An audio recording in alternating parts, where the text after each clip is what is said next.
unlocked. So let's go ahead and give that a shot and see how this goes. So hopefully I will be able to build something that is good enough to at least win 2 matches and get this daily done. Alright, so let's start taking a look at our Shaman specific cards. Okay, so I'm a real big fan of anything taunt related. So the idea of restore a minion to full health and give it taunt seems very attractive to me. So I'm going to grab both of these. Give your totem plus 2 health. Oh, all totems. Sure, we'll throw one of these in just to see if it's useful.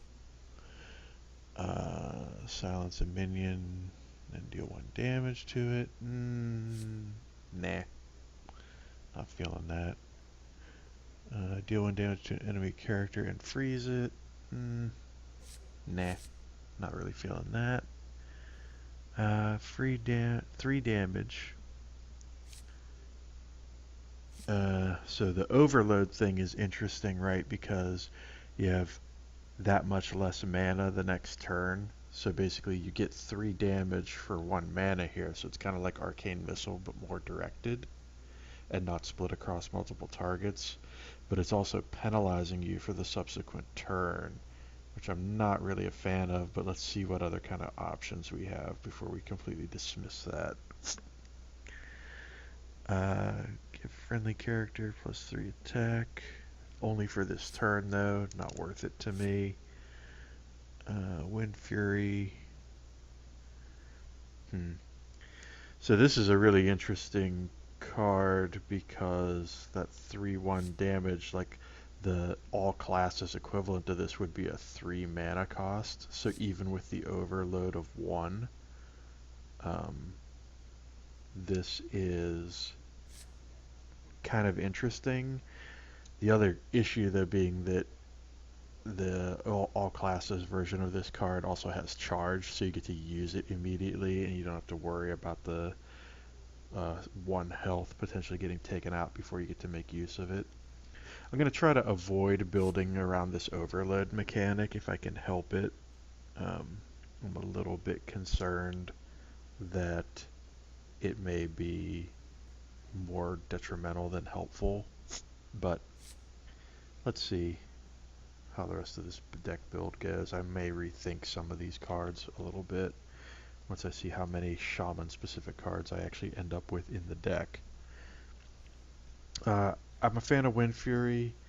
I do like the idea of applying it to any minion. So let's grab one of those and experiment with it, see how frequently it's useful. And then let's see what else we got. Adjacent minions have plus 2 attack. That's kind of neat. Kind of a bummer though that this doesn't even do a single point of damage. That would be way more compelling. But perhaps there's a way I can work out some kind of buffing scenario. Yeah. I could see this potentially being useful. I think I may throw one in just to experiment with it and see if I can make it useful.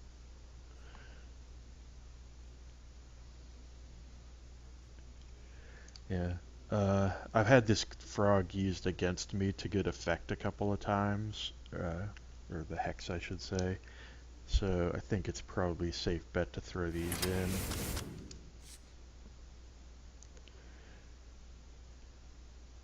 So now here's deal 5 damage, but with an overload of 2. And actually given that choice, I think I would rather... Well, the thing is, it's kind of a catch-22 because a 5 damage spell for, like, say, the Warlock or the Mage would be like 5 or 6 casting cost. So you're actually...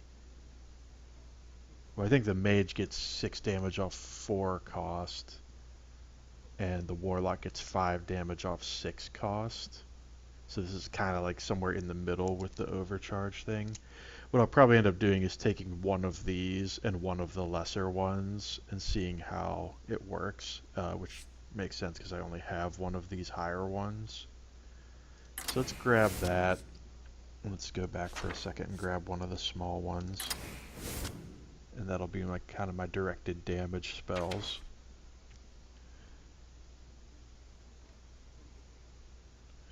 All enemy minions overcharge 2.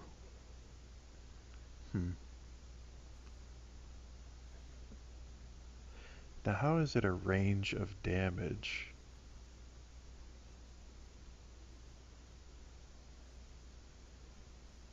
Interesting. How is it 2 to 3 damage for all enemy minions? That's weirdly worded. I guess it's a roll, like a random roll determines whether it's 2 or 3. That seems kind of weird and iffy. I don't know that I like that being not a sure thing. Alright, so here's an actual creature. Give a friendly minion Wind Fury. That's pretty cool. I definitely would be into that. And that 4 cost isn't terrible, especially considering that battle cry buff. So let's grab a couple of these. And let's see what else we got. I've definitely had this used against me. This whole bloodlust thing can be really powerful if it comes up at the right time. So let's definitely look at getting that in play. And then this, yeah, this 6 looks pretty tough too. I've seen these in battle also. I've come up against these. They can be pretty tough to take out. Deal 3 damage on the summon is pretty cool too. And let's go ahead and grab both of those.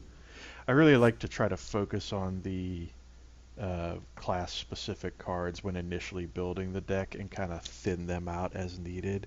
So I've got like half Shaman cards, and I'll build the rest out in all class cards and kind of see where we need to make tweaks based on how things go. Alright, so having said that, one thing I think we're definitely a little bit light on in this deck, based on my initial kind of assessment of the shaman specific abilities, are taunts. Now I know you have a chance when you use the hero ability to cast a totem that has O2 with taunt, but that's not a guaranteed thing. So I'm definitely going to want to make sure that I have characters with taunt coming up from my normal pool. And in fact, kind of a general rule that I've been establishing when I go to first build decks is to try to start by taking 2 taunts at each casting level. So like these level 1 taunts. And then there's where's the level 2s? There we go. These level 2s. And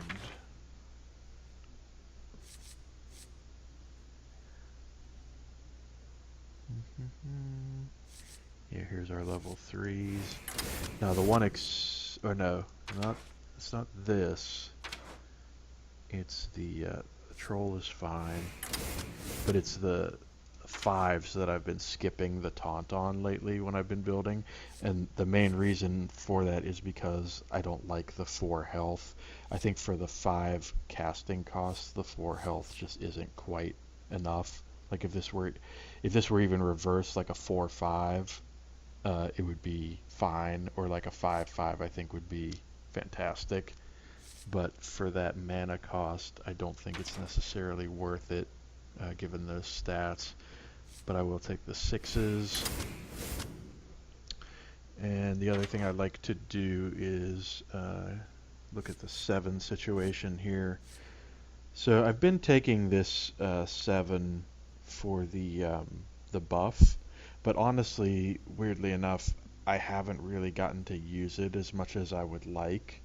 And I think it's because it just takes so much effort to get it out that more often than not, I don't really get to benefit from it in matches. So normally I would either take the Core Hound or uh, the War Golem and the buff. But I think for this deck, we're going to try just taking one of each of these for our sevens. And then we just basically need 3 cards to flesh this out. I really like this charge for 6. Fan of that. So we'll grab one of those. Use that to good effect. And then we just need 2 really to kind of flesh things out a little bit. So I think I probably will take 2 5s just because I don't have any other 5s in this deck since I skipped the troll. So let's kind of look at what our best 5 cast option is here.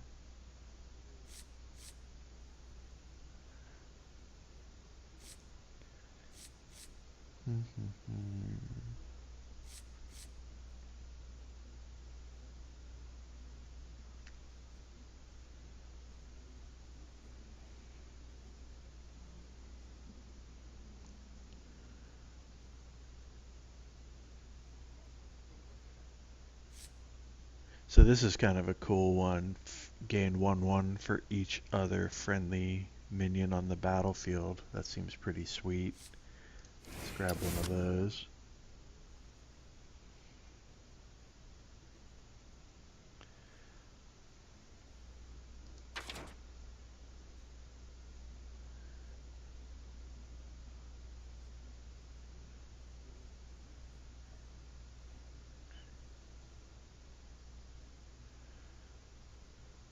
I'm trying to find something.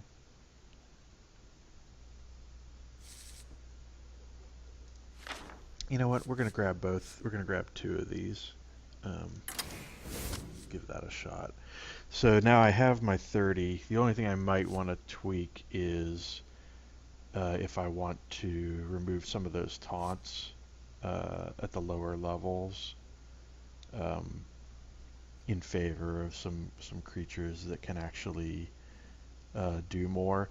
But the other thing is I have that totem summoning ability, which has the potential to get me some kind of more scrub-like minions out on the battlefield quickly, or in any case where I don't have anything specific to cast. So I think I'm going to just try this build and see how it plays, and then I'll make adjustments as necessary to tweak it. Obviously, I'm not expecting to win coming out the gate. This is really just an assessment to see how this initial build is shaping up. We'll just see how it goes.